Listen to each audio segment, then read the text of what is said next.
Hello guys, welcome to my channel movies explorer. Guys, ये मेरा new channel है। अगर आप लोगों को एक्सप्लेनेशन अच्छे लगे तो लाइक, शेयर, कमेंट, सब्सक्राइब कर देना। तो गाइस, आज मैं आपके सामने 2009 में रिलीज़ हुआ horror psychological thriller movie orphan का एक्सप्लेनेशन करने जा रहा हूँ। तो बिना देरी किए लेट्स स्टार्ट एक्सप्लेनेशन।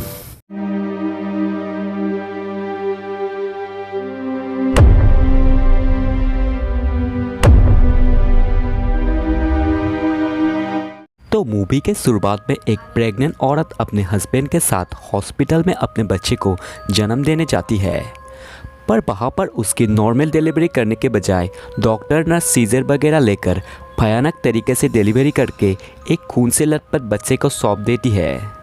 और वो औरत ये सब देखकर डर कर ज़ोर ज़ोर से चिल्लाती है, पर असल में ये सब कैट की एक बुरा सपना थी। असल में कैट की कुछ महीने पहले मिसकैरेज हुई थी, जिसकी वजह से वो डिप्रेशन में चली गई थी और हमेशा उसे ऐसे डरावने सपने आते रहते थे।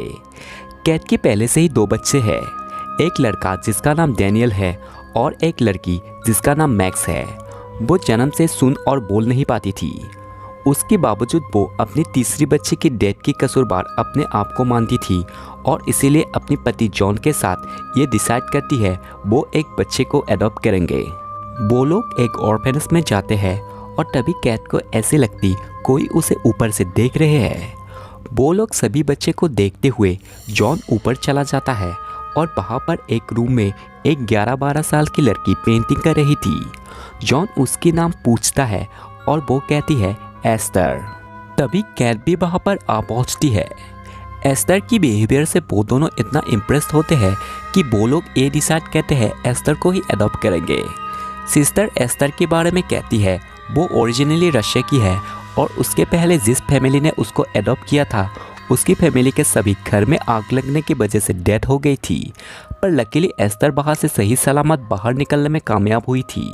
उसके बाद कुछ दिन बाद सभी फॉर्मेलिटी करके कैट और जॉन एस्टर को अपने घर ले जाते हैं। मैक्स एस्टर को देखकर बहुत खुश हुई थी, पर डैनियल इतना खुश नहीं था। स्कूल के पहले दिन एस्टर को एक लड़की उसकी ड्रेस को लेकर इंसल्ट करती है। एस्टर उसे कुछ बोलती तो नहीं, पर ऐसे घूरती है कि उसके बदला वो उससे ज़रूर लेगी। उसके बाद स्कूल से घर आकर डैनियल अपने गन टॉय से खेल रहा था और तभी एक चिड़िया पर गलती से शूट होने के कारण वो चिड़िया छटपटा रही थी। तभी एस्टर आकर एक पत्थर से उस चिड़िया को मारकर कहती है उसको मैंने दर्द से आज़ाद कर दिया। इस सीन से हमें ये तो पता चलता है कुछ तो गड़बड़ है एस्टर के साथ। There is something wrong with Esther. School के दूसरे दिन वो लड़की एस्टर को फिर से चिढ़ाती है और जब वो उसकी गले के टाई को पकड़ती है एस्टर ऐसी चिल्लाती है जैसे कि वो एक साइको हो। और उसके बाद वो उस लड़की को पार्क में खेलते वक्त पीछे से आकर धक्का देती है और इस बारे में मैक्स को किसी से कुछ नहीं बोलने को मना करती है। और रात को डिनर के टाइम कैट के पूछने पर मैक्स ने एस्टर की इस एक्सीडेंट में हाथ नहीं है ये इशारों में कहते हैं, पर कैट को स्टिल एस्टर पर डाउट थी। नेक्स्ट डे कैट, मैक्स और एस्टर शॉपिंग करने जाते हैं। तभी कैट को सिस्टर एबिगेल की फ़ोन आती है। सिस्टर एबिगेल एस्टर के बारे में पूछने पर कैट सिस्टर एबिगेल को एस्टर ने उस लड़की को स्लाइडर से धक्का दिया हुआ इंसिडेंट के बारे में सब कुछ बताती है। इधर एस्टर चुपके से सभी बातें सुन रही थी।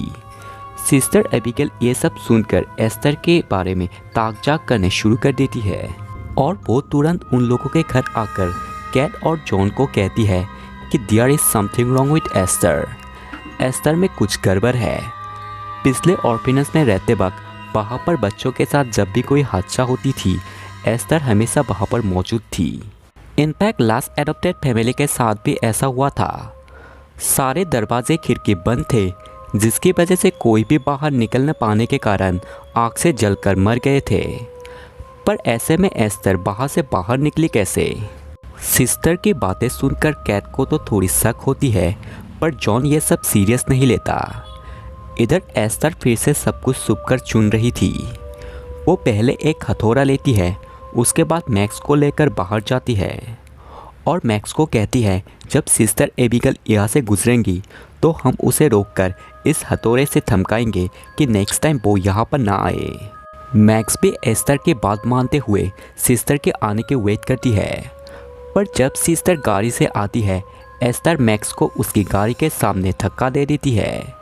तभी सिस्टर मैक्स को सामने देखकर किसी तरह से गाड़ी ब्रेक लगाकर मैक्स को देखने जाती है। बेचारी मैक्स दर्द से रो रही थी। तभी एस्टर पीछे से आकर सिस्टर एबिगेल को हथौड़े से सर पर मार देती है और तब तक मारती है जब तक सिस्टर अपनी दम न तोड़ दे। वो सिस्टर को जान से मारकर उसकी बॉडी नीचे फेंक देती है और मैक्स को ट्री हाउस में ले जाकर वो हथौड़े और अपने कपड़े उस ट्री हाउस में छुपाते हुए कहती है अगर मैक्स ने किसी को बता दे उसकी अंजाम बहुत बुरा होगा।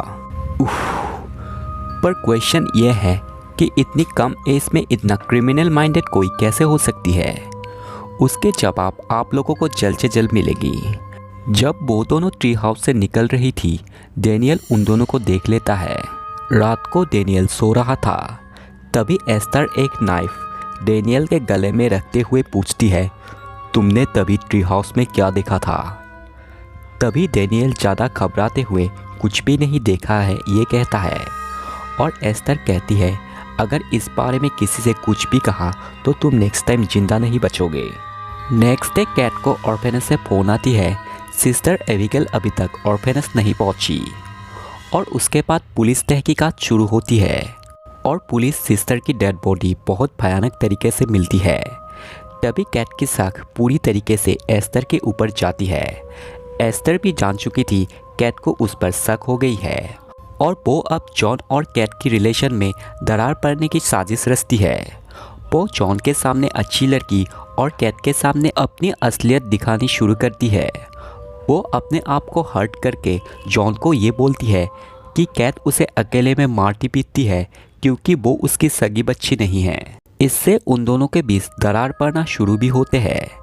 इधर मैक्स और डेनियल भी एस्टर से डरे हुए थे। डेनियल चुपके से मैक्स के रूम में जाकर मैक्स को इशारों में पूछते हैं उस दिन तुम दोनों ट्री हाउस में क्या कर रहे थे। मैक्स पहले कुछ भी रिएक्ट नहीं करती पर थोड़ी देर बाद वो डेनियल के सामने कुछ ड्राइंग निकल कर देती है जिस पर एस्टर ने कैसे सिस्टर एबिगेल को मारी थी ये ड्रॉ किया था और हथौड़े और कपड़े एस्टर ने ट्री हाउस में छुपा दी थी। डेनियल मैक्स को कहता है इन सबूतों से हम एस्टर की असली चेहरा मॉम डैड के सामने ला सकते हैं और मॉम डैड हमें एस्टर से प्रोटेक्ट कर सकते हैं। ये कहकर डेनियल ट्री हाउस में सबूत ढूंढने निकल पड़ता है।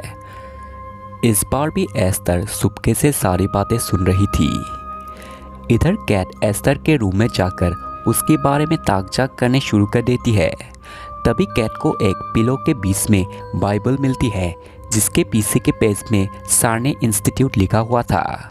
वो इंटरनेट में सारने इंस्टीट्यूट नाम सर्च करते हुए एक फ़ोन नंबर मिलती है और वो तुरंत इस नंबर में फ़ोन करते हुए उसे ये पता चलती है कि वो कोई ऑर्फेनेज नहीं बल्कि एक मेंटल हॉस्पिटल था। इधर डेनियल ट्री हाउस में सारे सबूत ढूंढ रहा था पर तभी पीछे एस्टर सारे सबूत लेकर खड़ी हुई थी। एस्टर उसे डरावनी तरीके से कहती है कि मैं सारे सबूत जला दूंगी साथ ही तुमको भी। और ये कहते ही वो ट्री हाउस के चारों ओर आग लगाकर दरवाज़ा बंद करके बाहर से निकल जाती है। डेनियल के चारों ओर आग देखकर वो उससे बाहर कैसे निकलेगा उसे कुछ समझ नहीं आता और वो चिल्लाने लगता है।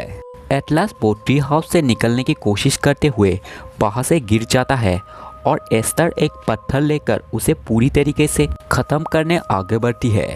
पर तभी मैक्स पीछे से आकर एस्टर को धक्का देती है और उसी टाइम ट्री हाउस में आग देखकर कैट भी वहाँ पर पहुँचती है जिसकी वजह से वो मकसद में कामयाब नहीं हो पाई थी। हॉस्पिटल में डॉक्टर कहता है कि डेनियल अब आउट ऑफ डेंजर है। ये सुनकर सभी बहुत खुश होते हैं पर एस्टर ये सुनकर बेचैन हो जाती है। एस्टर इस बार डेनियल के पास पहुंचकर उसके ऑक्सीजन मास्क खोलकर एक पिलो से जकड़कर उसका काम तमाम कर देती है। इधर मैक्स कैट के पास जाकर उसे इत्तला करती है कि एस्टर डेनियल के साथ कुछ करने वाली है।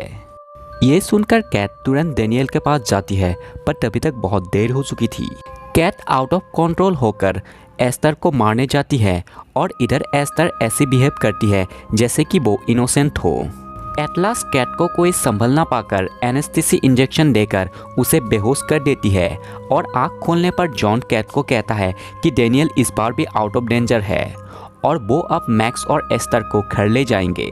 कैट जॉन को मैक्स को एस्तर के साथ रखने में मना करती है, पर जॉन कुछ भी ना सुन के उन दोनों को घर ले आता है। घर आने के बाद एस्तर की रवैया एक बड़ी औरत की तरह हो गई थी। वो कैट की एक ड्रेस पहनकर मेकअप लगाकर जॉन के पास जाकर उसके साथ इंटीमेट होने की कोशिश करती है, पर जॉन तुरंत उसे धक्का देकर कहता है, ये तुम क्या कर रहे हो? कल तुम्हें फिर से ऑर्फेनेज वाले आकर यहाँ से ले जाएंगे, मैं कुछ नहीं कर सकता। ये सुनकर एस्तर रोते हुए अपने कमरे में चली जाती है। इधर कैट को सार्ने इंस्टीट्यूट से एक डॉक्टर का फ़ोन आता है। वो डॉक्टर कहता है, अपने भेजे हुए पिक्चर हमें मिल गई है, अब वो लड़की कहाँ पर है? कैट कहती है, मेरे हस्बैंड और बेटी के साथ। तभी डॉक्टर कहता है, उन दोनों को बाहर से निकलकर पुलिस को कॉल करें, क्योंकि जिसे आप लोग 9 साल की सोती बच्ची समझ रहे हैं वो एक्चुअली 33 साल की एक औरत है जिसका नाम लेना क्लेमर है। ये सुनकर कैट शॉक में चली जाती है। डॉक्टर कहता है, she has rare hormone disorder, it's called hypopituitarism, यानी उसको हार्मोन डिसऑर्डर का प्रॉब्लम है जिसका नाम हाइपोपिटायरिज्म है। इस डिसऑर्डर में इंसान का ग्रोथ नहीं होता, जिसकी वजह से वो इंसान देखने में छोटे बच्चे की तरह देखते हैं। डॉक्टर कहता है, हमारे मेंटल हॉस्पिटल में लीना सबसे डेंजर पेशेंट थी। उसने यहाँ पर 7 लोगों को मारकर यहाँ से भागकर छोटी बच्ची बनकर बहुत सारे फैमिली को मार डाली है। हम अभी तक उसे नहीं पकड़ पा रहे हैं। ये सुनकर कैट तुरंत जॉन और मैक्स को बचाने के लिए घर के ओर निकल पड़ती है और इधर हम एस्तर की असली रूप भी देखते हैं, जो कि काफ़ी भयानक थी और वो उसके बाद पावर कट करके जॉन को पीछे से आकर चाकू से बेरहमी से मार डालती है। ये सब मैक्स देख लेती है और एस्तर इस बार उसे मारने आगे बढ़ती है। तभी कैट भी वहाँ पहुँचती है। कैट आकर जॉन को इस तरह देखकर टूट पड़ती है, पर तभी उसे मैक्स के बारे में भी याद आती है और मैक्स को एस्तर से बचाने उसे ढूंढने लगती है। तभी एस्तर पीछे से एक पिस्तौल से उसे गोली चला देती है, लेकिन वो किसी तरीके से बचकर वो भी एस्तर से छुपने लगती है। इधर मैक्स जाकर गार्डन में छुप जाती है, लेकिन उससे एक गमला टूटने के कारण एस्तर को पता चलती है कि मैक्स गार्डन में है। कैट ऊपर से मैक्स को देखकर छुपने को कहती है, लेकिन एस्तर मैक्स को ढूंढकर गोली चलाती है। तभी कैट ऊपर से ग्लास तोड़कर एस्तर के ऊपर गिर जाती है और हम एज ए व्यूअर सोचते हैं एस्तर का काम अब ख़त्म। कैट मैक्स को लेकर वहाँ से निकल जाती है और तभी पुलिस भी घर आ पहुँचते हैं, लेकिन एस्तर वहाँ पर नहीं थी। कैट मैक्स को लेकर वहाँ से निकल रही थी, तभी एस्तर पीछे से एक चाकू लेकर कैट के ऊपर हमला कर देती है और वो दोनों जाकर लेक में गिर जाती है। कैट एस्तर से लड़ती रहती है। तभी मैक्स को नीचे पड़ा हुआ पिस्तौल मिलती है और वो एस्तर पे गोली चला देती है, लेकिन गोली जाकर बर्फ में पड़ने के कारण बर्फ टूटकर वो दोनों पानी के अंदर चली जाती है। वो दोनों पानी के अंदर फाइट करती है और एस्तर कैट को चाकू से वार पे वार करती है, लेकिन कैट किसी तरीके से बाहर निकलने में कामयाब होती है। तभी उसकी पैर पकड़कर एस्तर कहती है, मुझे मरने मत दो मम्मी। तभी कैट गुस्से से कहती है, I am not your fucking mummy.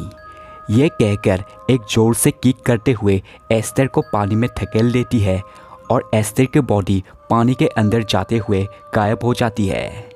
Cat और मैक्स बाहर से सुरक्षित निकल के पुलिस के पास जाती है और मूवी यहाँ पर ख़त्म हो जाती है। तो गाइस, ये थी ऑर्फन मूवी के एक्सप्लेनेशन। लास्ट में एस्तर की बॉडी पानी के अंदर जाते हुए गायब हो जाने की वजह से सभी को लगता है कि एस्तर की चैप्टर फाइनली क्लोज, लेकिन एस्तर इतनी आसानी से हमें छोड़ने वाली नहीं है और अब वो किस फैमिली को ट्रीट करके उसके साथ बुरा करेगी ये हमें पता चलेगा 9 अगस्त को, क्योंकि ऑर्फन 2 9 अगस्त को रिलीज़ हो गई। मैं जल्द से जल्द आपके सामने ऑर्फन प्रीक्वेल यानी ऑर्फन फर्स्ट किल मूवी के एक्सप्लेनेशन लेकर आऊँगा। तो तब तक guys stay safe, good bye.